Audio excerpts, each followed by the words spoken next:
राधा स्वामी जी। बाणी बाणी राधा स्वामी दयाल सतनाम सतपुरुष की। आज की सत्संग वीडियो का विषय है कैसे हमारा यह मन हमें संसार के मोह माया के चक्कर में फंसाता है, जिससे कि हमें तरह तरह की उलझनों का सामना करना पड़ता है। न जाने किन किन प्रकार की समस्याओं का सामना करना पड़ता है और हमारा यह मन बार बार हमें इस संसार रूपी माया जाल में फंसा कर रखता है। तो ये सब कैसे होता है, क्या है मन का स्वभाव? तो चलिए इसी विषय के संदर्भ में आज की सत्संग वीडियो पलटू साहब जी की वाणी के माध्यम से आरंभ करते हैं। गुरु प्यारी सत्कार्योग सत्संगत जी, आप सभी के भीतर बैठे परमात्मा को मेरा प्रणाम, आप सभी के चरणों में मेरा प्रणाम। और मैं आपका धन्यवाद करता हूँ जो आप लोग मुझे हर दिन इतना सारा प्रेम प्यार देते हो। विनती करना चाहूँगा, जो भी व्यक्ति इस वीडियो को सुनने जा रहा है, कृपया अंत तक सुनने की कृपालता ज़रूर करें जी। ये जो आपका मन आपको भजन सिमरन के वक्त तंग करता है, अगर आप चाहते हैं कि ये तंग करना बंद कर दे तो आप जी इस वीडियो को पूरा सुनिएगा। क्या पता कोई एक ऐसी वाक्य, कोई कहानी, कोई तुक, कोई वचन आपके हृदय की गहनतम गहराइयों में बस जाए, जिससे कि आप भजन सिमरन में तरक्की पा सके। बाकी आपकी अपनी मौज है, आपकी अपनी अपनी इच्छा है। सब्सक्राइब करना चाहो तो वो भी कर सकते हो, ताकि जब भी कोई नई वीडियो आए वो सबसे पहले आप तक पहुंचाई जा सके और आप जी ऐसी काम की वीडियोस मिस करने से बच सके। बाकी इसमें भी आपकी मौज है, कोई बाधित नहीं है। तो चलिए अब हम अपने मूल विषय की ओर बढ़ते हैं। कल जैसे हमने पलटू साहब जी की वाणी के माध्यम से मन का जो स्वभाव है उसके बारे में जाना, मन से सिमरन कैसे करवाया जाए इसके बारे में जाना, शब्द धुन और प्रकाश के बारे में जाना कि प्रकाश किन व्यक्तियों के भीतर उपलब्ध होता है, शब्द किसके अंदर प्रकट होता है, कैसे हमारी रूहानी तरक्की होती है। तो इसके बारे में हमने पिछले कल के सत्संग में चर्चा की थी। तो अभी हम थोड़ा आगे बढ़ते हैं। पलटू साहब जी की वाणी है, पूरा बांट तरह खिसकावे, घटिया को टक तोले।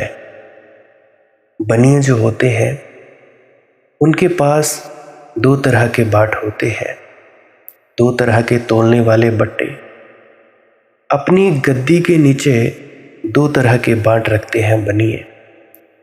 जब बेचना होता है तो घटिया को ढूंढते हैं ताकि ज़्यादा माल ना बिक जाए, और जब खरीदना होता है तो पूरे को तोलते हैं कि पूरा भार तोलकर हम खरीदें। हमारे बड़ूहे में भी कबाड़ बेचने और खरीदने का काम करते हैं एक मित्र तो नहीं करूँगा क्योंकि मैं आता जाता बहुत ही कम हूँ। कभी कभार गुजरता हूँ वहाँ से जाते हुए अपने घर चौकी मीनार जाने के लिए। तो उस व्यक्ति के पास जो तोलने वाला कांटा है, जब वो कबाड़ का सामान खरीदता है तब उसका भार बढ़ा देता है और जब बेचता है तो घटा देता है। तो इस तरह से बेईमानी करते हैं। यानी जब दूसरे को लूटना होता है तब एक तरह का बाट है, बाट यानी पत्थर, पुराने ज़माने की बात है। अगर आप डेरा ब्यास में जाते होंगे तो वहाँ पे एक म्यूज़ियम है, वहाँ पे आप देख सकते हैं पत्थर, जिनको भी सुविधा है देख सकते हैं अलग अलग तरह के तोलने वाले पत्थर। तो हर तरह के बाट होते हैं बनिए के पास। और जब बेचना है तब भी वह लूट रहा है, तब उसके पास दूसरी तरह के बांट है। तो मन की दूसरी बात कह रहे हैं पलटू जी कि मन के पास भी दो तरह के बांट हैं। मन हमेशा दो तरह के मूल्य मानकर चलता है, अपने लिए और दूसरों के लिए और यही मूल्यों के माध्यम से ये हमें संसार में फंसाने की साजिश रचता है। मुझे मुल्ला नसरुद्दीन की बात याद आती है। मुल्ला नसरुद्दीन का बेटा अपने बाप से पूछ रहा था कि अगर कोई मुसलमान हिंदू हो जाए तो उसे क्या कहोगे? तो मुल्ला ने कहा, गद्दार, पापी, काफिर। और उसके बेटे ने फिर पूछा, पापा, और कोई हिंदू अगर मुसलमान हो जाए? तो उसने कहा, बुद्धिमान, समझदार, प्रतिभाशाली, सोच विचारशील वाला, पुण्य धर्म, बहिश्त उसका है। हिंदू मुसलमान हो जाए तो एक बांट, मुसलमान हिंदू हो जाए तो दूसरा बांट, जैन हिंदू हो जाए तो भ्रष्ट, और हिंदू अगर जैन हो जाए तो महात्मा। निरंकारी पंथ को मानने वाला राधा स्वामी हो जाए तो बढ़िया, अगर राधा स्वामी मत को मानने वाला निरंकारी हो जाए तो वो भ्रष्ट। ऐसे ही तुम लोगों में चलता है। और मैं ये बात धर्मों की नहीं कह रहा हूँ, किसी पंथ की नहीं कह रहा हूँ, ये तुम्हारी राजनीतियाँ, ये राजनीति के शब्द हैं। इस राजनीति की वजह से ही तुम सब अलग अलग हिस्सों में बंटे हुए हो। जब पैदा हुए थे तब ना तो हिंदू थे, ना मुसलमान थे, ना सिख, ना ईसाई, ना जैन, ना यहूदी, ना राधा स्वामी, ना निरंकारी, और ना ही कबीर पंथी। कुछ भी नहीं थे। अगर कुछ होते, परमात्मा तुम्हें कुछ बनाना चाहता तो वह सब सामान तुम्हें लगाकर ही भेजता, परंतु उसने नहीं भेजा। जैसा उसको ठीक लगा उसने बना दिया। तो ये वाकई हमारे हैं, हमारे लड़ने के साधन हैं। हिंदू, मुसलमान, सिख, ईसाई, हिंदुओं में अन्य अन्य लोग, मुसलमानों में सिया सुन्नी, जैनों में दिगंबर मुनि, श्वेतांबर मुनि, तो ऐसे ऐसे बड़े सारे लोग लड़ते रहते हैं। तो ये जो हमारा मन है, मन हमेशा दोहरे बांट रखे हुए है। हर चीज के संबंध में दोहरे मूल्यांकन है। तुम्हारी पार्टी से कोई दूसरी पार्टी में चला जाए, दल बदलू, धोखेबाज, और दूसरी पार्टी से तुम्हारी पार्टी में आ जाए तो इसको होश आ गया, समझ आ गई, बुद्धि लौटी, ना समझी छूटी। और ये हम रोज करते हैं। हम दूसरों को एक ढंग से तौलते हैं, अपने को और ढंग से तौलते हैं। अगर किसी के घर की बेटी भागकर शादी करवा ले तो बेकार, गालियां निकालते हैं। अगर खुद की बेटी भागकर शादी करवा ले तो ये तो होता ही है, आजकल तो सब चलता है। किसी दूसरे का बेटा पागल हो जाए नशे में तो कहते हैं वो तो है ही नशेड़ी। खुद का बेटा हो जाए तो रोते हैं, चिल्लाते हैं। अगर दूसरा बेईमानी करे तो बेईमान, अगर हम बेईमानी करें तो बेईमानी नहीं है। क्या करें, सारी दुनिया बेईमान है, करना ही पड़ता है, जीवन की व्यवस्था है। अगर हम झूठ बोलें तो वह सिर्फ व्यवहारिक है, और दूसरा अगर झूठ बोले तो उसको हम व्यवहारिक नहीं कहते। वह पाप कर रहा है, नरक में सड़ेगा। अगर हम झूठ बोलें तो ये तो यूं ही बात बात में बोल दिया था, और दूसरा अगर झूठ बोले तो वह झूठ था। अगर झूठ बोलना उसके पूरे व्यक्तित्व को झूठ कर देता है, हमारा झूठ बोलना सिर्फ गपशप थी। अगर मन से बचना हो तो ये दोहरे बांट छोड़ने होंगे, और ये दोहरे बांट हम सब जगह उपयोग करते हैं। हर जगह उपयोग करते हैं। पूरा बांट तरे खिसकावे, घटिया को टकटोले। और जब तुम पूरे बांट को नहीं जीवन में लाओगे और घटिया से ही काम चलाते रहोगे, घटिया रहोगे। पूरा बांट प्रतीक है परमात्मा का, जो पूरा है। मन तो हमेशा अधूरा है, कभी पूरा नहीं और ना ही कभी पूरा हो सकता है। घटिया बांट है और तुम सारी चीजें मन से ही तो तोल रहे हो। संसार को परमात्मा से तोलो, मन से नहीं। संसार को परमात्मा की आंख से देखो, मन की आंख से नहीं। मन की आंख से देखोगे तो अपना पराया, और परमात्मा की आंख से देखोगे तो ना कुछ अपना है और ना ही कुछ पराया है। मन की आंख से देखोगे तो सारी चीज़ें मन के रंग में रंग जाएंगी। मन की बेईमानी, मन की धोखाधड़ी चीज़ों पर आरोपित हो जाएगी। परमात्मा की साक्षी की आंख से देखोगे तो चीज़ें स्वच्छ और निर्मल होकर प्रकट होंगी। जैसी हैं वैसी प्रकट होंगी। पूरा बांट तरे खिसकावे, घटिया को टकटोले। पसंगा माहे कर चतुराई, पूरा कबहू ना तोले। तुमने मन से कभी पूरा नहीं तोला। लोग अपनों को भी धोखा दे जाते हैं। लोगों को मौका लगे तो खुद को भी धोखा दे जाते हैं। औरों की तो बात ही छोड़ दो, पसंगा मारते रहते हैं। जिस तरह भी बने कम तोलते रहते हैं। अगर कोई जूतियों की दुकान पर चला जाए अपने रिश्तेदारों में, तो जितना वो दाम औरों को लगाते हैं उससे कहीं ज़्यादा दाम वे अपनों को लगाते हैं। और फिर क्या बोलते हैं, अजी आपके लिए तो इतना ही है, बाकियों को हम 600 में बेचते हैं, आपको हम 400 में देते हैं। भले बाकियों को 200 में बेचते होंगे, यह तुम्हारे मन का काम। इस तरह से तुम फंसते हो। पसंगा माहे कर चतुराई, और सोचते हैं कि बहुत चतुराई कर रहे हो, बड़ी बुद्धिमानी से जी रहे हैं। यहाँ जिससे पूछो वही सोचता है कि बुद्धिमानी से जी रहा है। जीने की कला उसे आती है। अब बहुत से आते हैं कि मनदीप या मनदीप भाई या मनदीप बेटा, ये नहीं तो ये नहीं तो वो। अपना जो उन्होंने निर्णय कर लिया होता है पहले से ही, बस स्टैंप लगा दे मनदीप कि हाँ ये बात ठीक है।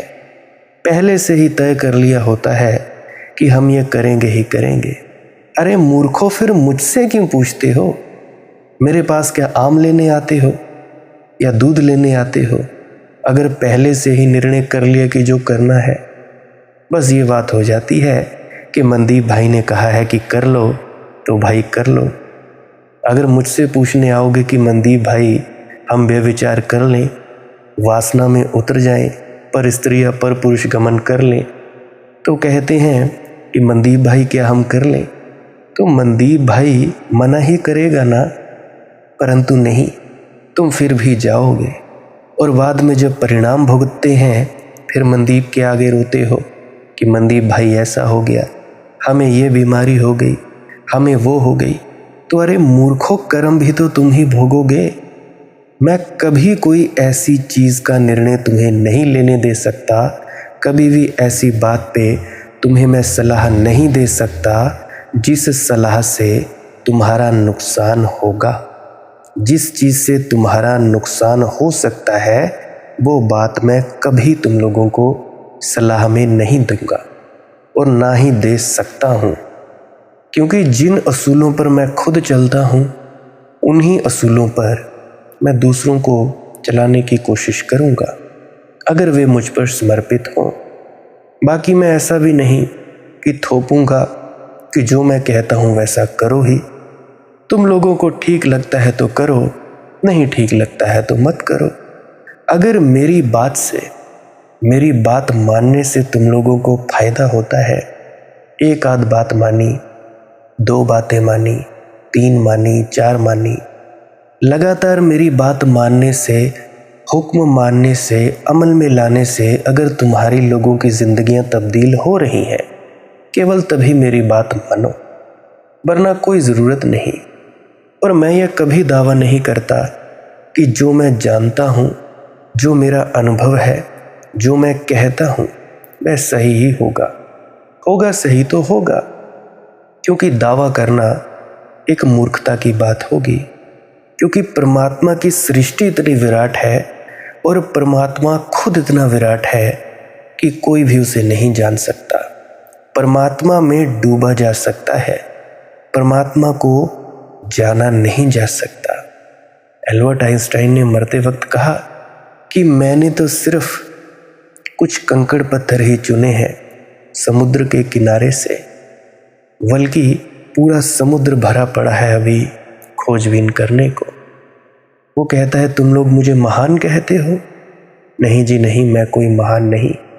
तो उसी तरह से ये विराट परमात्मा बहुत बड़ा है, जिसको तुम राधा स्वामी दयाल कह लो, जिसको तुम सतपुरुष कह लो, जिसको तुम सचखंड धाम का परमात्मा कह लो, जो कहना हो कह लो।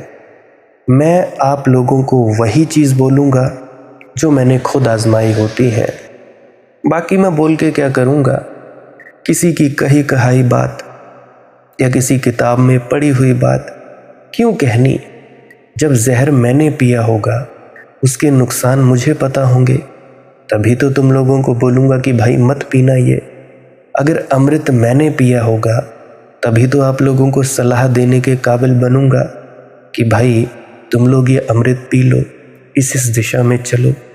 परंतु तुम लोग पहले से ही निर्णय कर लेते हो कि हम लोग तो करेंगे तो यही करेंगे। हाँ, कुछ ऐसे भी हैं जो पूछते हैं कि मनदीप भाई क्या करें, ये मेरे पास ऑप्शंस हैं, इनमें से आप मुझे बताएं क्या करें। हाँ, तो मैं उनको बता भी देता हूँ। परंतु कुछ मूर्ख ऐसे हैं, पहले से ही निर्णय करके आ जाते हैं और अपनी बुद्धि की तेज धार पैनी कर करके मुझसे ऐसे प्रश्न पूछते हैं अपनी ज्ञानीपन दिखाने के लिए। देखो भाई, हाथ जोड़कर विनती है, मुझ जैसा ज्ञानी कोई नहीं। आप लोग ज्ञानी जन हो, मैं आप लोगों का मुकाबला नहीं कर सकता। जितनी किताबें आप लोगों ने पढ़ी, जितने सत्संग आप लोगों ने सुने होंगे या जितनी बाणी आप लोगों ने रटी होंगी, उतना तो मैं ज्ञाता नहीं, इतना तो मैं ज्ञानी नहीं। मैं तो बस परमात्मा की दी गई शराब उसको पीना जानता हूँ, उसकी मौज में मज़ा लेना जानता हूँ। मैं तो उसकी खुमारी में मस्त होना जानता हूँ।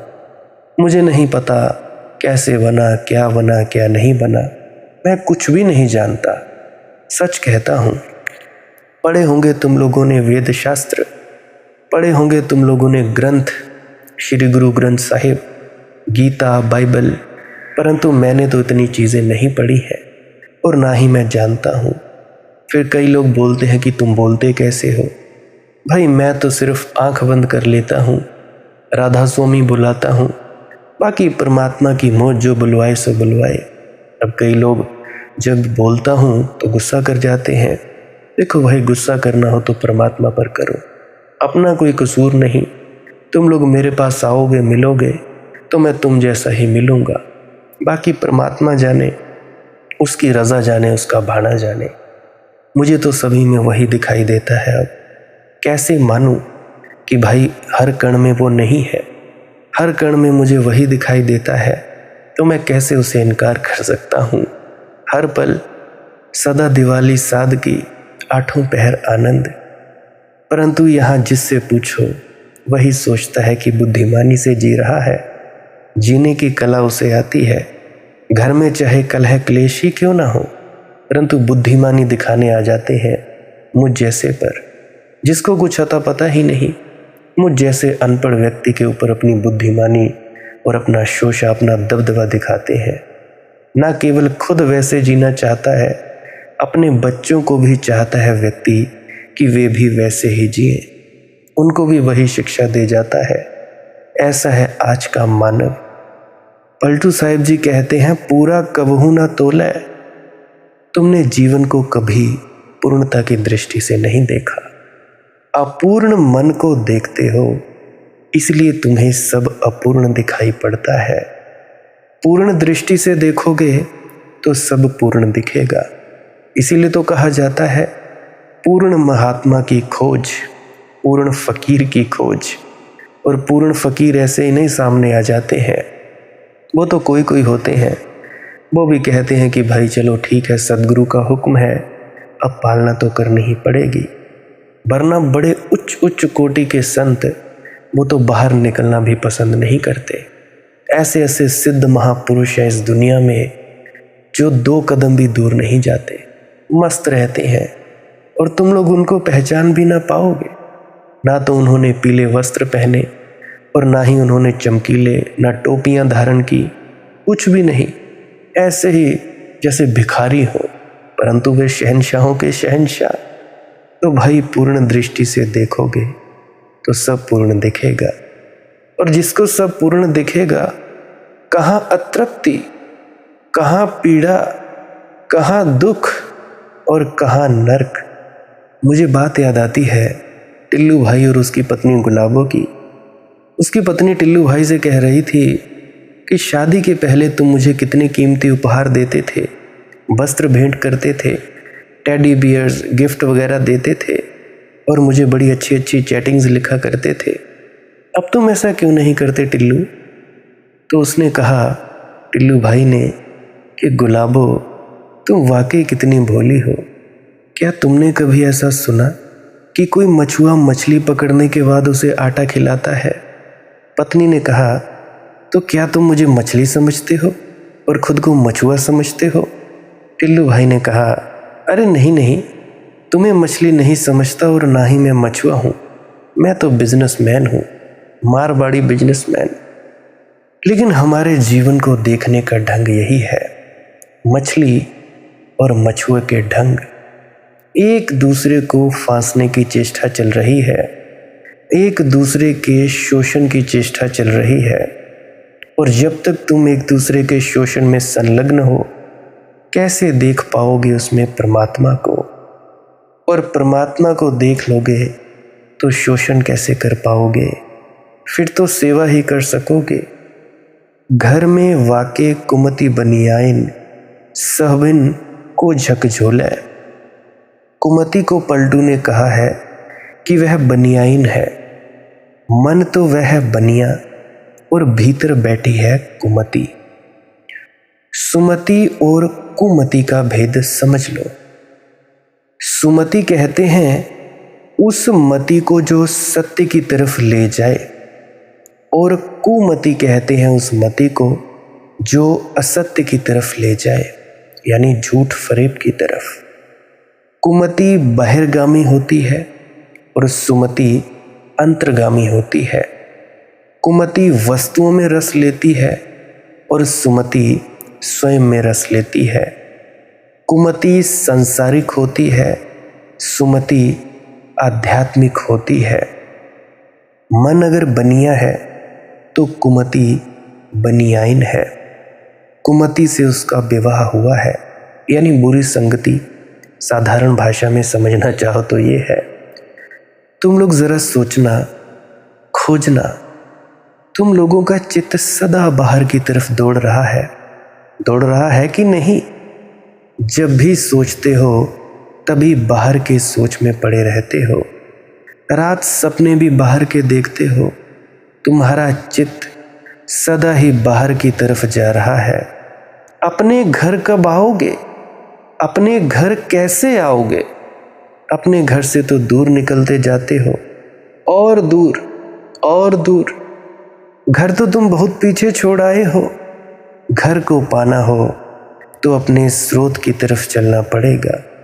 घर को पाना हो तो गंगा को गंगोत्री की तरफ बहना पड़ेगा, और गंगा भागी जा रही है गंगोत्री से दूर। स्वरूप से हम दूर भागे जा रहे हैं। स्वरूप में जो ले आए वह सुमति। स्वरूप यानी अपने आप का रूप, जो हम हैं, जो सदा से हम हैं, वो है स्वरूप। तो स्वरूप में जो ले आए वह है सुमति। मगर हम अपनी कुमति के लिए काफ़ी सुरक्षा करते हैं। हम कहते हैं ये ज़रूरी है, नहीं तो संसार में टिकेंगे कैसे, टिककर भी क्या होगा, और टिकोगे कितनी देर। टिक भी लिए थोड़ी देर तो भी पैर उखड़ जाने हैं मित्रों। मगर बड़ी चतुराई मानती है कुमति। आदमी गड्ढे खोदता है औरों के लिए, उसे पता नहीं कि उन्हीं गड्ढों में खुद गिरेगा। आदमी कांटे बोता है औरों के लिए, उसे पता नहीं कि इन्हीं कांटों में खुद उलझेगा। क्योंकि तुम जो देते हो जगत को, वही तुम पर वापस लौट आता है। तुम गालियां देते हो तो गालियां लौट आती हैं 1000 गुना होकर। अभी हाल ही में कल मैं एक आंटी जी से बात कर रहा था, वे फरमा रही थी अपने उनके किसी करीबी के बारे में कि उनके साथ भी वही हो रहा है जो वो अपने किसी सास या ससुर के साथ करते थे। तो वो बता रही थी कि बेटा कर्म फल तो ऐसे ही मिलेगा। वो तो अपनी बात बता रही थी, मैंने अपनी आंखों से कर्म फल होते हुए देखे हैं। मेरी चाची की आंखें चली गई, मेरी जो पत्नी है उसकी बहन थी वो तो चली गई आज से 5 साल पहले, शायद कोरोना के वक्त। तो उस वक्त उससे पहले उसकी सास उसे तंग करती थी, तो अभी ही वो गई है। आज से करीब करीब शायद 6-7 महीना पहले, हाँ इतना ही टाइम हुआ है। तो वो बड़ी तड़फ तड़फ कर गई। तो तुम जो देते हो वही संसार से वापस लौट कर आता है। तुम गालियां देते हो तो गालियां लौट आती हैं 1000 गुना होकर। तुम फूल बांटोगे तो फूल लौट आएंगे 1000 गुना होकर। मगर फूल तो बांटोगे कैसे, फूल तुम्हारे भीतर अभी पैदा नहीं हुए। भीतर तो कांटे ही कांटे उग रहे हैं। लोग कैक्टस हो गए हैं, कांटे ही कांटे, छोटे छोटे कैक्टस, और तुम उन कांटों को खूब पानी दे रहे हो। मुझे बात याद आती है झंडू भाई की। झंडू भाई ने अपनी बीवी के जन्मदिन पर उसे एक चप्पल लाकर भेंट दी। सिर्फ एक चप्पल दी उसे, बाएं पैर की। बीवी बड़ी नाराज हुई, कहने लगी क्या तुम मुझे पागल समझते हो जो सिर्फ एक पैर की चप्पल लाकर दे दी। इससे भला होता तुम कुछ देते ही नहीं, क्यों मेरी बेइज्जती करते हो झंडू भाई। कैसी बात करती है, अरे भाग्यवान। झंडू भाई बोला, क्या तुम चाहती हो कि मैं तुम्हें 2 चप्पलें देकर तुम्हारी दोगुनी बेइज्जती करूं। अगर एक चप्पल से बेइज्जती होती है तो 2 चप्पल से दुगनी हो जाएगी। गणित तो ठीक, हिसाब तो ठीक, हिसाब में कोई चूक नहीं है, मगर बुनियाद ही गलत है, आधार ही गलत है। तर्क के हम बड़े भवन खड़े कर लेते हैं। रोज थप्पड़ पे थप्पड़ मारता हूं मैं लोगों को सत्संग के माध्यम से, परंतु लोग हैं जो समझते नहीं, खुद को बुद्धिमान पे बुद्धिमान समझे बैठे हैं, बिना ये सोचे कि रेत पर खड़े होकर कर रहे हैं ये तर्कबाजी। तर्क बहुत कुशल है लेकिन प्रतिभावान नहीं। अभी मैं सत्संग फरमा रहा हूँ, कुछ लोग सोचते होंगे कि चलो ठीक है, बात समझ में आ गई, अमल नहीं करना। चलो ठीक है मनदीप बेटा, वो तो तुम कहते हो वो ठीक है, परंतु ये कहो, फिर वही बात कहते हो। एक बार मैं कह देता हूँ कि भाई इस बात का ये मतलब है, ये इसीलिए हुआ, ये वैसे हुआ। नहीं मनदीप बेटा, वो तो बात तुम्हारी ठीक है, फिर भी इसका जवाब दो। फिर समझे क्या खाक, क्या समझे, क्या बैंगन भरता, कुछ नहीं समझे। तुम लोग समझते हो कि हम समझ गए, परंतु तुम लोगों की तकलीफ़ें देखकर, तुम लोगों का तकलीफ़ों को टैकल करने की चीज़ देखकर मुझे पता लगता है समझे नहीं। घर में बाके कुमति बनी आयन, सबहिन को झकझोले। और वह कुमति है कि सबसे झगड़ती रहती है। झगड़ा हमारे मन का स्वभाव है। तुम लोग देखते हो मन हमेशा झगड़ने को आतुर है। नहीं झगड़ते हो तो उसका कारण ये नहीं होता कि तुम नहीं झगड़ना चाहते हो। नहीं झगड़ते हो तो इसीलिए कि सामने जो है उससे झगड़ना खतरे से खाली नहीं है। लोग कमज़ोर से झगड़ना चाहते हैं जहां जीत पक्की हो, ताकतवर के सामने पूंछ हिलाने लगते हैं, कमज़ोर के सामने भौंकने लगते हैं। ऑफिस में अगर तुम्हारा मालिक उल्टा सीधा बोलता है तो तुम जी हुजूर कहते हो, मगर आग जल रही है भीतर, उस आग को तुम कहीं ना कहीं निकालोगे। हो सकता है घर आकर अपनी पत्नी पर निकालो, हालांकि पत्नी का कोई कसूर ना होगा। पत्नी शायद तुम पर ना निकाल सके क्योंकि तुम पति हो। पति यानी परमात्मा अपने बच्चे पर निकालेगी। बच्चा माँ पर नहीं निकाल सकता, अपनी गुड़ियों की टांग तोड़ देता है, खिलौनों के टायर निकाल देता है, और ऐसे सरकता जाता है क्रोध और फैलता जाता है जहर। अभी पिछले कल ही रात को जन्मदिन था मेरे दोस्त के बेटे का। हमें बुलाया गया, मैं और ज्योति गए उनके घर में। तो ज्योति अकेली बैठी चूल्हे के सामने आग सेक रही है। तो मेरे जो दोस्त है उसकी पत्नी उसे बुला रही। ज्योति का बोलने का दिल नहीं कर रहा, तो वो कह रही कि भाई यहाँ पे कितनी शांति है, पेड़ पौधे कितने ज़्यादा बढ़िया हैं, कितना ज़्यादा शांत माहौल है।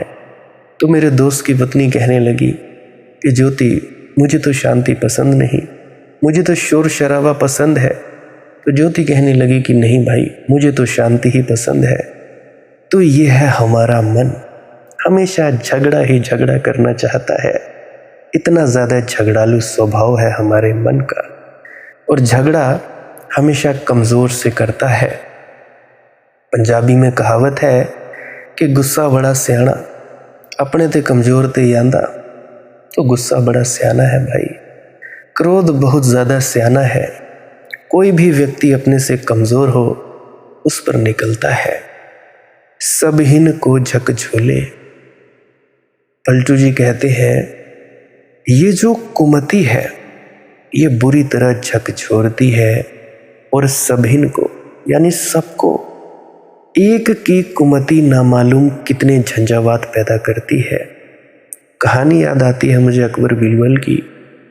कहानी है कि अकबर एक दिन गुस्से में आ गया। कुछ बीरबल ने ऐसी बात कह दी, कही तो थी मजाक में ही, लेकिन मजाक ज़रा गहरा हो गया कि अकबर ने आओ देखा ना ताओ एक चांटा बीरबल को रसीद कर दिया। बीरबल भी कोई चुप रह जाने वाला तो था नहीं, लेकिन अकबर को चांटा मारना तो महंगी बात हो जाए, सो उसने पास में खड़े एक दरबारी को और भी करारा चांटा मार दिया। दरबारी तो बहुत चौंका, उसने कहा, यह कैसा न्याय, अकबर ने तुम्हें मारा तो मुझे क्यों मारते हो? बीरबल ने कहा, तू क्यों फिक्र करता है, अरे और किसी को तू मार, चलने दे, कभी ना कभी अकबर के पास पहुंच जाएगा, देता चल, आगे बढ़ाओ इस श्रृंखला को, रोकने की जरूरत नहीं है, पहुंच जाएगा अकबर तक, घबराओ मत, दुनिया गोल है भाई और हर चीज पहुंच जाती है, शायद आज नहीं तो कल, कल नहीं तो परसों। कर्म का सारा सिद्धांत इतना ही है कि हर चीज एक दिन तुम पर लौट आएगी। सोच समझकर देना, सोच समझकर कर्म करना। पिछले जो कर्म हुए सो हुए, कोई बात नहीं, फल भुगतान कर लो। आगे के लिए तुम जरा सोच समझकर कर्म करना, नहीं तो बड़ी मुश्किल हो जाएगी भैया। पिछले कर्मों का भुगतान तुमसे हो नहीं रहा, इतने दुख भोग रहे हो, पता नहीं क्या किया क्या नहीं किया, मजाक मजाक में कर दिया या नहीं किया, फल भुगत रहे हो।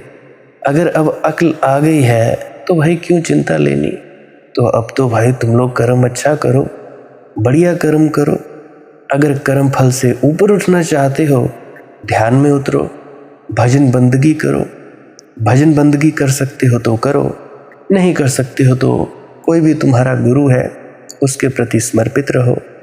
उससे होगा क्या, उससे सबसे बड़ा फायदा ये होगा, अगर तुम भजन बंदगी नहीं करते तो अंत समय में तुम्हारा जो मन है गुरु का रूप प्रकट करेगा। वो आखिरी वक्त में फिल्म जैसी चलती है।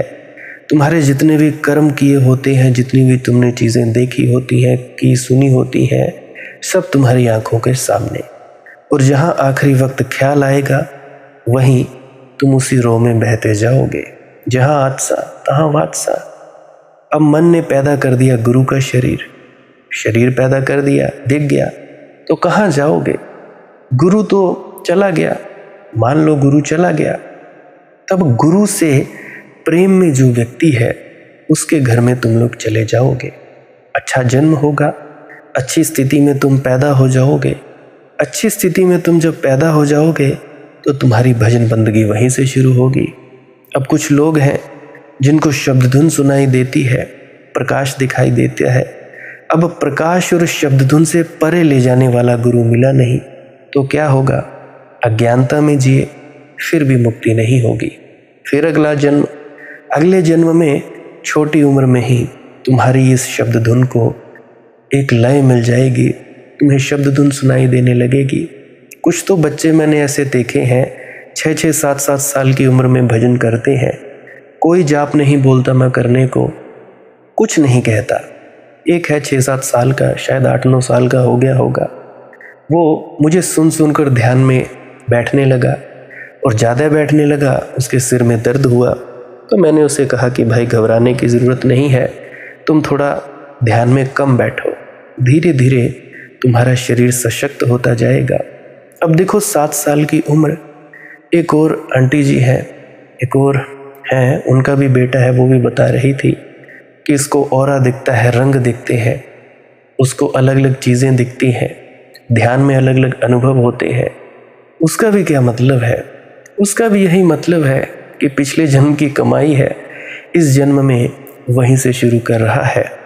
बाकी अब जो सत्संग कर रहा है वो तो आपके सामने एक उदाहरण ही है। पुराने जन्मों की कमाई ये मत सोचा करो कि इतनी छोटी उम्र में कोई 7 साल का बच्चा, कोई 6 साल का, कोई 5 साल का, कैसे उनके भीतर ये सब हो गया। भाई पुरानी कमाई है, पुरानी कमाई के माध्यम से अगला जन्म वहीं से शुरू होता है। देखो मुक्ति तो हो ही जाएगी। हर कोई जीव जो भी इस धरती पे आया है वो पत्थर से परमात्मा हो ही जाएगा। अब अगर ध्यान में नहीं बैठोगे तो धीमी धीमी चाल होगी, अगर ध्यान में बैठोगे तो वो चाल ज़रा जल्दी हो जाएगी। बस इतना ही है। बाकी धीरे धीरे हर किसी की चेतना का विकास होता ही रहता है। तो भाई ये बात है कि हर चीज़ तुम पर लौट आएगी। लड़का बाका महाहरामी, मन की पत्नी है कुमति, बहिर्गामी यात्रा। लड़का कौन है? तर्क है उसका पुत्र, और तर्क तुम्हारे जीवन को गलत सुझाव देता रहता है, गलत दिशाएं देता रहता है, गलत इशारे देता रहता है। ठीक इशारे प्रेम से मिलते हैं, गलत इशारे तर्क से मिलते हैं। अभी मैं पीछे बताकर हटा। तर्कशील व्यक्ति, बुद्धिमान लोग मुझसे तर्क करते हैं, अब मुझसे तर्क किया नहीं जाता। अब तुम पूछोगे कि भाई आसमान का रंग काला या नीला, रात को काला या दिन को नीला या पीला, और तुम हो अंधे, और तुम लोग लाख दलीलें दोगे कि नहीं जी नहीं पीला, मैंने किसी से सुन रखा है। अब आँख वाला तुम्हें क्या बताए कि आसमान का रंग कैसा, पीला नीला की हरा। तो उसी तरह से तुम्हारे तर्क है, तर्क तुम्हारे थोथे हैं, बुद्धि के अनुसार है। सोचो जिसने बुद्धि बनाई, बुद्धि का निर्माण किया, वो कैसा होगा? क्या वो बुद्धि की पकड़ में आ सकेगा? बिल्कुल नहीं आ सकता। तो तर्क है मन का पुत्र, और तर्क तुम्हारे जीवन को गलत सुझाव देता रहता है, गलत दिशाएं देता रहता है, गलत इशारे देता रहता है। ठीक इशारे प्रेम से मिलते हैं, ठीक राह प्रीति की राह है, गलत राह तर्क की राह है। लेकिन सभी लोग तर्क को पकड़े बैठे हैं। तर्क सिखाया जाता है हमें स्कूलों में, कॉलेजों में, विश्वविद्यालयों में। ये सारा समाज तर्क पर जीता है। प्रेम झुठलाया जाता है, प्रेम भुलाया जाता है, प्रेम विस्मृत किया जाता है, और तर्क की शिक्षा दी जाती है, और खंडन उसका लक्ष्य है। तर्क एक तरह की तलवार है जिससे दूसरे की गर्दन काटो। जिस तलवार से तुम दूसरे की गर्दन काट रहे हो, याद रखना, आज नहीं तो कल इसी तलवार से आत्महत्या भी करोगे। यही तलवार आत्मघाती बनेगी। तर्क से थोड़े सावधान रहना। तर्क की कोई निष्ठा नहीं होती। तर्क वैश्य है, प्रोस्टिट्यूट है। आज तुम्हारे साथ है, कल किसी और के साथ हो सकता है। इसीलिए भूल कर भी अपने भवन को तर्क पर मत खड़ा करना। तर्क में बुनियाद के पत्थर मत रखना। तुम्हारे तर्क खंडित किए जा सकते हैं। ऐसा कोई तर्क ही नहीं है जो खंडित ना किया जा सके। सिर्फ प्रेम अखंड है और प्रेम को खंडित नहीं किया जा सकता। मुझे रामकृष्ण परमहंस जी की बात याद आती है। रामकृष्ण जी के पास केशव चंद्र गए और वह तर्क करने लगे कि ईश्वर नहीं है, और वे जानते थे कि रामकृष्ण को तो वे क्षणों में परास्त कर देंगे, क्योंकि रामकृष्ण तो बेपढ़े लिखे थे, केवल दूसरी कक्षा तक पढ़े थे। क्या तर्क करेंगे, क्योंकि वे तो अनपढ़ व्यक्ति, और केशव चंद्र तो था महातार्किक, बुद्धिमान, जैसा आप लोग खुद को समझते हो। लेकिन रामकृष्ण को हरा ना पाए। प्रेम को हराना संभव ही नहीं है। तुम भी मेरे हाथों लहूलुहान होकर जाते हो, मेरे शब्दों के द्वारा। हालांकि तुम जैसा बुद्धिमान हूं नहीं, परंतु परमात्मा है, वो बुलाए चला जाता है और तुम लोगों की टांग हाथ तोड़ते चला जाता है। किसके? तर्क के। तो प्रेम को हराना संभव नहीं, तो केशव चंद्र हार कर लौटे। प्रेम से हारना ही पड़ेगा। केशव चंद्र तर्क देते ईश्वर के विरोध में, और रामकृष्ण उठ उठकर केशव चंद्र को गले लगाते और कहते, वाह केशव चंद्र वाह, क्या खूब रही, क्या खूब कही। ये तो कुछ उल्टा ही होने लगा। जो लोग इकट्ठा हुए थे देखने, वे भी थोड़े बेचैन हो गए। सोचा था कि कुछ तर्क होगा, रामकृष्ण जी भी कुछ जवाब देंगे। जवाब तो देते नहीं, उल्टे कहते हैं कि वाह वाह, खूब क्या रही, क्या कही भाई, क्या महीन बारीक बात कही तुमने। और जब बहुत बारीक बात हो जाती तो उठकर गले लगा लेते। केशव चंद्र भी बड़ी मुश्किल में पड़ गए, उदास होने लगे। आखिर उन्होंने कहा, ये मामला क्या है, आप जवाब क्यों नहीं देते? रामकृष्ण ने कहा, मैं जवाब ही तो दे रहा हूं भाई। मैं ये कह रहा हूं कि मैंने जो जान लिया है उसे खंडित करने का कोई उपाय नहीं। तुम्हारे तर्क बड़े प्यारे हैं, लेकिन अज्ञानियों को ही राजी कर पाएंगे। हाँ, किसी अंधे के सामने तुम अगर प्रकाश के खिलाफ बोलोगे तो वह तुमसे राजी हो जाएगा। असल में अंधे को प्रकाश के पक्ष में राजी करना मुश्किल है। प्रकाश के विपक्ष में राजी करने में क्या कठिनाई है। तुम अगर प्रकाश के खिलाफ तर्क दोगे अंधे को, राजी हो जाएगा। मगर मेरी आंख खुल गई। मैं क्या करूं केशव चंद्र, तुम जरा देर से आए केशव। अगर तुम 10-15 साल पहले आए होते, जब मेरी भी आंख बंद थी, तो शायद मैं तुमसे राजी हो गया होता। तुम जीत गए होते, मगर अब जीतने का कोई उपाय नहीं। केशव चंद्र ने पूछा, चलो ये भी सही, मगर उठ उठकर मुझे गले क्यों लगाते हो, और ये वाह वाह और ये प्रशंसा? तो रामकृष्ण कहने लगे, इसलिए कि तुम जैसी प्रखर प्रतिभा मैंने कभी नहीं देखी। तुम जैसा बुद्धिमान व्यक्ति मैंने जिंदगी में कभी नहीं देखा। तुम्हारी प्रतिभा की मैं प्रशंसा करता हूँ, लेकिन जरा और खींचो, जरा और धार दो, और तुम्हें देखकर मुझे परमात्मा पर और भी भरोसा आता है कि जहाँ जगत में ऐसी प्रतिभा हो सकती है, वह जगत परमात्मा से खाली नहीं हो सकता। इसीलिए तुम्हें गले लगाता हूँ कि आहा, वाह जी वाह, खूब आए, तुम आखिरी प्रमाण होकर आए। मैं ठहरा अज्ञानी, मूड बेपढ़ा लिखा, और तुम आखिरी प्रमाण होकर आए। मुझे तो फूलों को देखकर परमात्मा का प्रमाण मिलता है, चांद तारों को देखकर परमात्मा का प्रमाण मिलता है, तुम्हारी प्रतिभा को देखकर भी उसका प्रमाण ही मिलता है। मुझे तो उसके प्रमाण ही प्रमाण मिलते हैं। लेकिन तर्क खेल है केशव, इससे ऊपर उठो। खिलौने हैं बच्चों के, आओ मेरे पास, बैठो मेरे पास, ले चलूंगा तुम्हें उस द्वार से, प्रीति के द्वार से, और प्रीति का द्वार ही परमात्मा का द्वार है। तो केशव ने अपनी आत्मकथा में लिखवाया है कि अपने जीवन में मैं पहली दफा हारा, और उस आदमी से हारा जिसने एक भी तर्क मेरे विपरीत न दिया।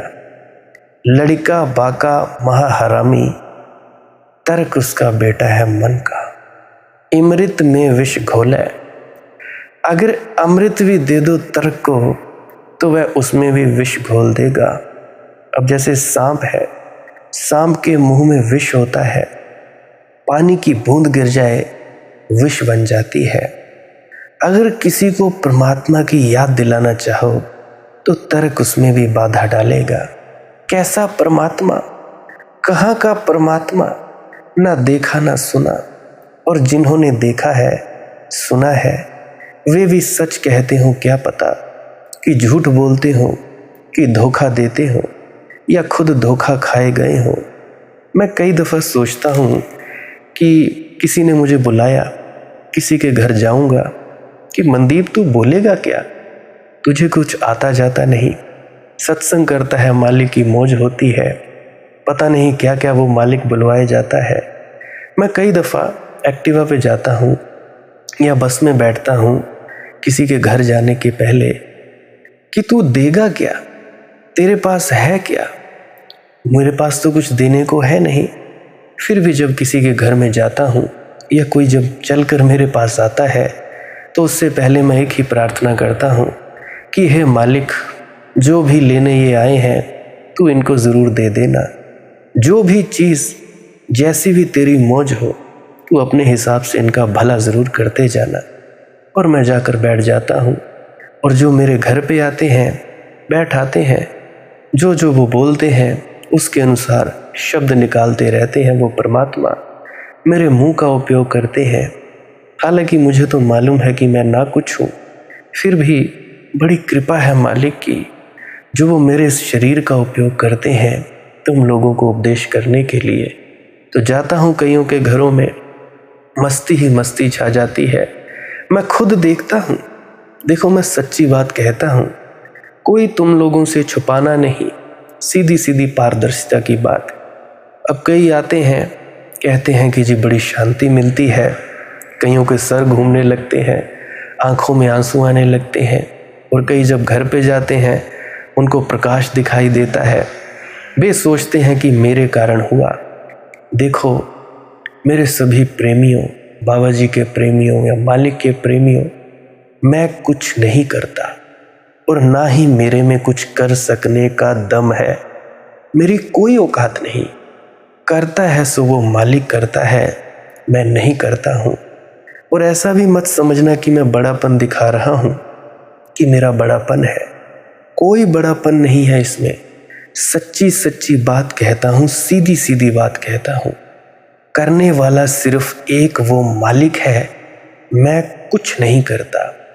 कठपुतली जानती है कि नचाने वाला कौन है, और जो कठपुतली जानती है कि नचाने वाला कौन है वही फकीर है, वही अलमस्त संत है। उसको कहते हैं फकीर, जो जानता है कि मेरी कठपुतली को कौन नचा रहा है। तो बहुत से लोग आते हैं मेरे पास, कुछ लोग चिंता ले जाते हैं, कुछ लोग उपदेश ले जाते हैं, कुछ लोग शांति ले जाते हैं। जैसा जैसा किसी का लेने का दिल है वो वही वही भावना मेरे से लेकर चले जाते हैं। कुछ लोग मस्ती करने आते हैं तो मस्ती ले जाते हैं। अभी यहाँ सत्संग सेंटर में जाता हूँ बसाल में, तो मित्र हैं मेरी बुआ जी के लड़के के, वो मस्ती करते हैं तो मस्ती लेकर चले जाते हैं। सो अलग अलग तरह के व्यक्ति जैसा वो चाहते हैं वैसा लेके चले जाते हैं। भाई मुझ में तो ऐसी कोई बात नहीं, ये तो कर्म है कर्म करने वाले का, मुझ में तो ऐसी कोई बात नहीं। तो अमृत में विष घोला है, संतों के पास बैठकर भी तर्क अमृत को नहीं पीता, उसमें भी विष घोल देता है। याद रखना मेरी एक बात, मेरे पास बैठकर केवल वही व्यक्ति कुछ लेके जाएगा जो अपनी बुद्धि को त्याग देगा।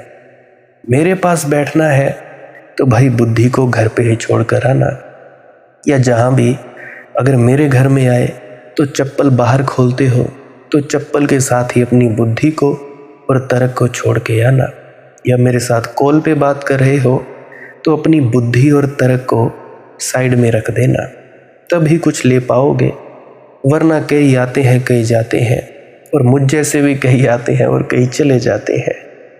तो संतों के पास बैठकर भी तर्क अमृत को नहीं पीता, विष घोल देता है।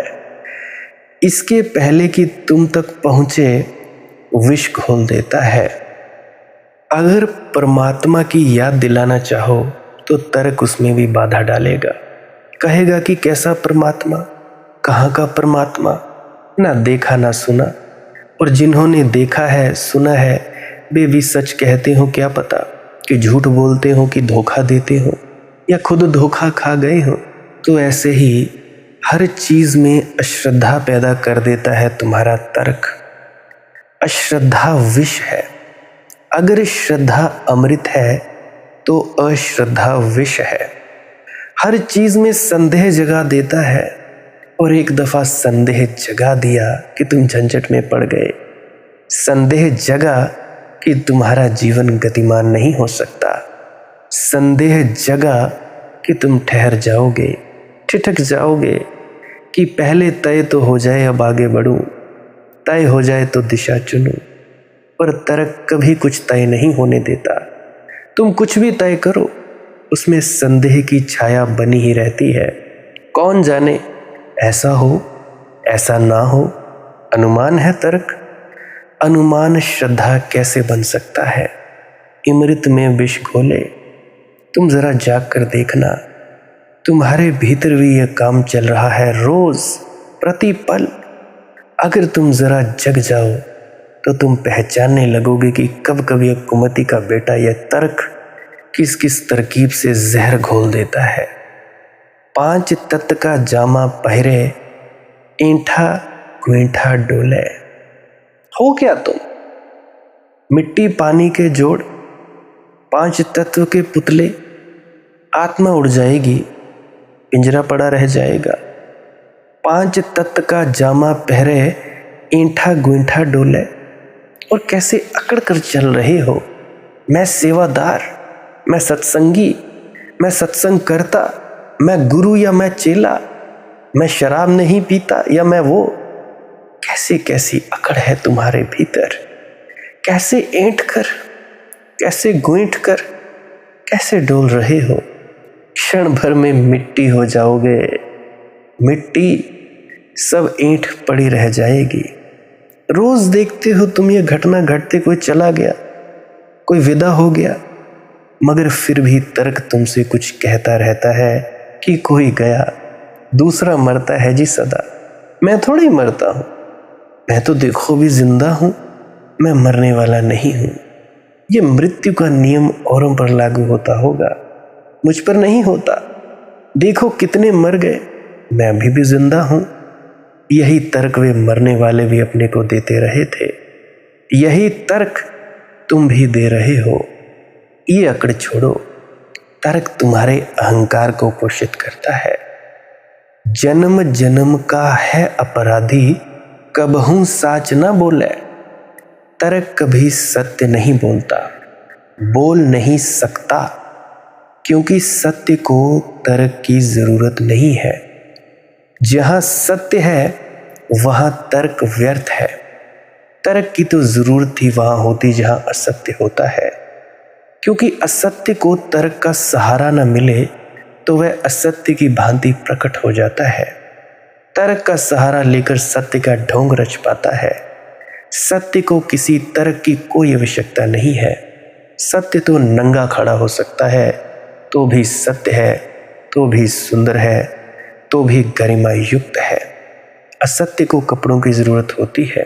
अगर तुम लोगों ने देखा होगा, हमारे यहाँ हिमाचल में भी चलता है ये, खेतों में लोग झूठा आदमी बना देते हैं, डंडा गाड़ देते हैं, हंडी लगा देते हैं, कपड़े पहना देते हैं, कुर्ता पजामा पैंट कमीज, एक टोपी लगा देते हैं, एक और बांस बांध देते हैं, 2 हाथ हो गए जी। तो ऐसे ही कहीं मिले जुले जूते हो तो जूते भी पहना देते हैं। जो और ज़रा शौकीन तबीयतें हैं वे मुंह में सिगरेट भी दबा देते हैं, नाक नक्शा उभार देते हैं। अब इन सज्जन के अगर तुम कपड़े उतार लो तो सब गड़बड़ हो जाए। जैसे होते हैं ना डराने वाले, बंदरों को भगाने वाले, पंछियों को भगाने वाले, ये तो भीतर एक डंडा मिले, अगर उखाड़ दो इसको, एक हंडी मिले, ये तो कपड़ों में ही शोभायमान होते हैं, ये नग्न नहीं हो सकते, ये तो कपड़े के भीतर ही जंचते हैं। ऐसा ही तुम्हारा असत्य है, भीतर कुछ भी नहीं, बस सुंदर कपड़े। शास्त्र ओढ़ लो, सिद्धांत ओढ़ लो, दर्शन शास्त्र ओढ़ लो, बाबा जी महाराज ये कहते हैं ये ओढ़ लो, कोई फलाना फकीर ये कहता है ये ओढ़ लो, और अपने चारों तरफ खूब जाल बुन लो तर्क का।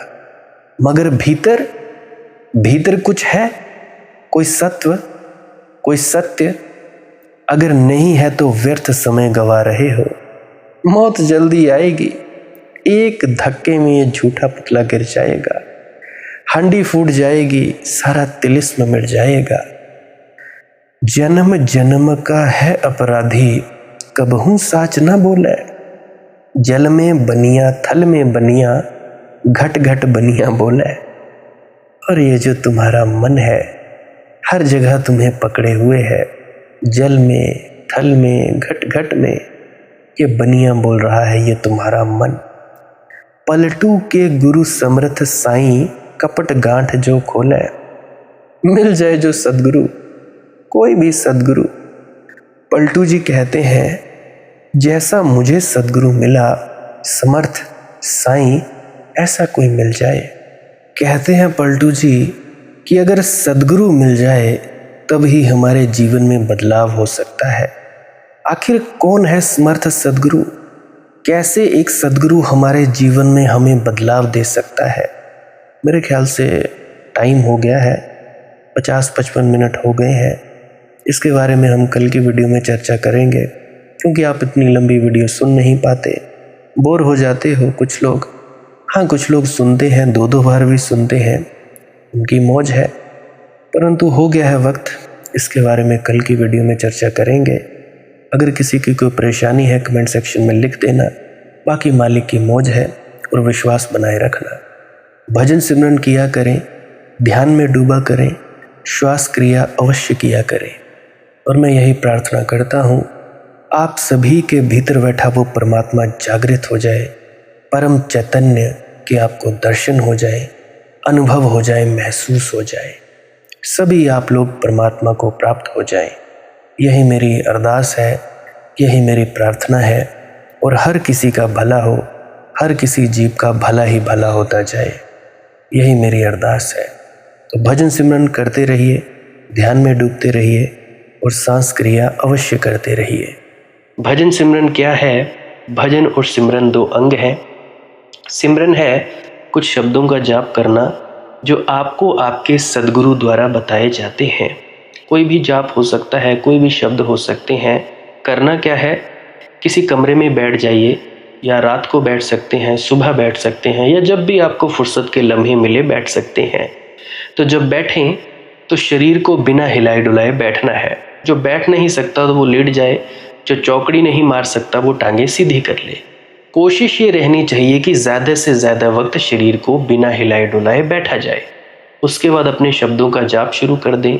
आंख बंद रखें, आंखों पर ज़्यादा जोर नहीं लगाना है, कोई कष्ट नहीं देना है, नहीं तो सर में दर्द होगा और फिर आप लोगों को परेशानी हो सकती है। तो आपने क्या करना है? चुपचाप शांत होकर बैठे रहना है, शब्दों का जाप शुरू कर देना है। जितनी देर भी आप करना चाहो, आधा घंटा, पौना घंटा, 10 मिनट, 15 मिनट, या जितनी भी आपको आपके सद्गुरु द्वारा दिया गया निर्देश है, जितना निर्देश है उसका पालन कीजिए। और उसके बाद दूसरा स्टेप करना बड़ा ही ज़्यादा ज़रूरी है। वो क्या है? वो उसी अवस्था में बैठे रहें या आसन भी बदल सकते हैं। ये जो शब्दों का जाप होता है ये एकाग्रता के लिए होता है, ताकि मन की एकाग्रता आ जाए। और जब मन की एकाग्रता आ जाए फिर दूसरा कदम क्या है? धुन सुनने के लिए बैठना। चुपचाप बैठे रहें, आंख बंद है, शब्दों का जाप बंद कर देना है। और अगर कोई भी आपके गुरु महाराज है, उनको आप स्मरण कर रहे थे, याद कर रहे थे, आंखों के सामने शक्ल ला रहे थे, तो उसको लाना बंद कर दीजिए। शब्द धुन सुन रही है तो सुनते रहिए, आंख बंद करके अंधेरे में ही टिके रहें। टिके रहना है और ये इच्छा नहीं करनी है कि कुछ दिखे, कहीं पहुंचा जाए, परमात्मा को पाना है, ये करना है, वो करना है। याद रखें, ना कुछ समझना है, ना कुछ देखना है। ऐसे ही अज्ञानी होकर इसी अंधेरे में पड़े रहें। इसी अंधेरे में पड़े रहना है बस। उसके बाद जो होगा सो होगा। और अगर कोई अनुभव हो भी गया तो इससे ये नहीं कि अगली बार फिर से कामना करनी है कि ये वैसे ही हो। कामना ही सबसे बड़ी अड़चन है, इच्छा ही सबसे बड़ी अड़चन है, किसी चीज की तृष्णा करना ही सबसे बड़ी अड़चन है, मांग ही वासना है। अगर परमात्मा चाहिए तो कुछ नहीं मांगना है, चुपचाप बस बैठो, अपने आराम में बैठो, अपने विश्राम में बैठो। धीरे धीरे धीरे वो होगा जो होना चाहिए। अगर मैं ज़्यादा बोलूँगा तो आप लोग फिर से उसकी कल्पना कर लोगे कि जी ऐसा होता है, खंड ब्रह्मांड ऐसे होते हैं, चांद तारे दिखेंगे, फलाना ढिकाना। तो मैं ऐसा नहीं कहूँगा। मैं बस इतना कहूँगा, जो कुछ दिखता है, कुछ भी दिख जाए, वो मन है, वो माया है। जो नहीं दिखता वही आत्मा है, वही आत्मा में होना है। अब जैसा कि तुम लोग इसी अंधेरे में टिके रहोगे, टिके रहोगे, टिके रहोगे, तो कुछ दिनों के बाद या महीनों के बाद एक प्रकाश आएगा। वो प्रकाश पूरे शरीर में फैलता जाएगा और धीरे धीरे तुम इस प्रकाश के सहारे अपने आप में स्थित होगे। अब देखो, इस प्रकाश को देखने वाले भी तुम हो और इस शब्द धुन को सुनने वाले भी तुम हो। अब जो ये शब्द धुन को सुनता है और प्रकाश को देखता है, ये तुम हो। तो अपने आप में स्थित होना है, अपने आप को जानना ही सच्चा आत्मज्ञान है। खुद को जानना, खुद को जान लिया, मालिक को फिर जान जाओगे। तो इतनी सी प्रक्रिया है। और आगे आप श्वास क्रिया भी कर सकते हो। ये मुझे बताई गई थी विजय शर्मा जी द्वारा। वो एक उच्च कोटि के संत हैं, तो उन्होंने मुझे बताई और मेरा फ़र्ज़ बनता है कि आप सभी को बताऊं। वैसे तो मैं रोज़ रोज़ बताता हूँ, फिर भी आज फिर से बता रहा हूँ। श्वास क्रिया क्या है? नाक से सांस लेना है, मुंह से छोड़ना है। लंबा सांस लेना है नाक से और मुंह से छोड़ देना है। 15 मिनट करें, 20 मिनट करें, आधा पौना घंटा, जितनी देर भी आप कर सकते हो करें। करने के बाद करना कुछ नहीं है, चुपचाप आंख बंद करके बैठ जाना है। लेट सकते हो तो लेट सकते हैं, वो आपकी अपनी इच्छा है। नींद आ जाए तो सो जाना है, कोई शरीर को कष्ट नहीं देना है। अगर सर घूमे घूमने देना है, अगर आपका शरीर कांपे तो कांपने देना है। उसकी आपने दिक्कत, परेशानी और चिंता नहीं लेनी है, ये सब होता ही है। और मरने से डर लगे तब भी नहीं डरना है, ये होता ही है। क्या कहा मैंने? 15 से 20 मिनट कर सकते हैं, उसके बाद चुपचाप बैठें और अपने भीतर अपने आप उतर जाओगे। ठीक है जी। प्रेग्नेंट लेडीज़ बिल्कुल ना करें, जिनको दिल की बीमारी है या गोलियां वगैरह खाते हैं वो भी बिल्कुल ना करें, और बाकी सब कर सकते हैं। जिनको नींद नहीं आती वो अवश्य करें, और जिनको थोड़ा डिप्रेशन रहता है वो भी अवश्य करें, और जिनके बच्चे थोड़े पढ़ाई में कमज़ोर हैं वो भी ज़रूर करें। बाकी आपकी मौज है, करना हो करिए, नहीं तो आपकी अपनी अपनी इच्छा है। और ध्यान दें, जब सिमरन करें तो उसके बाद सीधा भजन पे बैठें, और जब ये श्वास क्रिया करें तो इसके बाद सीधा भजन के लिए बैठें। अलग अलग प्रक्रियाएं हैं, एकाग्रता के लिए है श्वास क्रिया और एकाग्रता के लिए ही है भजन सिमरन। सिमरन भी एकाग्रता के लिए और श्वास क्रिया भी एकाग्रता के लिए। ठीक है, मिक्स नहीं करना है, अलग अलग करिए। अगर श्वास क्रिया करी तो उसके बाद सीधा धुन सुनने पर बैठें। अगर सिमरन के शब्दों का जाप किया उसके बाद फिर से धुन सुनने पर बैठें। बाकी आपकी अपनी मौज है, जो आपको रुचे वो कर सकते हो। अगर धुन सुनने लगे तो धुन सुनने पर ही डायरेक्ट बैठा जाए, परंतु श्वास क्रिया मत छोड़ना, क्योंकि श्वास क्रिया करने से शारीरिक, मानसिक और आध्यात्मिक लाभ मिलता है। तो बाकी आप कीजिए, आपकी मौज है। और कोई प्रश्न है तो कमेंट सेक्शन में पूछ सकते हैं, या इंस्टाग्राम, टेलीग्राम, फेसबुक पे सर्च करें मालिक की मौज सत्संग, तो वहाँ पे पूछ सकते हैं। प्रश्न पूछने से पहले एक विनती, आप लोग पुरानी सत्संग वीडियोस को अवश्य सुनिए। क्या पता आपके प्रश्नों के जवाब मिल जाए और आप अपने भीतर ध्यान में उतर जाएं। बाकी आपकी अपनी मौज है। लाइक कर सकते हैं इस वीडियो को अगर आपको कुछ सीखने को मिला है, और कमेंट सेक्शन में राधा स्वामी ज़रूर लिखें। सब्सक्राइब कर सकते हैं इस चैनल को अगर रोज़ रोज़ नए नए सत्संग सुनना चाहते हैं। और बाकी आप सत्संग लगा के छोड़ दीजिए, और बस छोड़ दीजिए। सुनते सुनते आप ध्यान में प्रवेश करेंगे या तो आप जी सो जाएंगे, तो आपकी मौज है। बाकी आप लोग अगर शेयर करना चाहो अपने मित्रों तक तो कर सकते हैं, नहीं तो मालिक की मौज है, कोई चक्कर नहीं है। आप मुझे इतने अंत तक सुनते हो, इतने अंत तक सुनने के लिए आपका बहुत बहुत शुक्रिया, बहुत बहुत धन्यवाद। और मुबारक हो आप लोगों ने जो आनंद प्राप्त किया। अब मैं अपने गुरु महाराज को प्रणाम करता हूँ। आप सभी के भीतर बैठे परमात्मा को भी प्रणाम करता हूँ। मेरा प्रणाम स्वीकार करें। राधा स्वामी जी।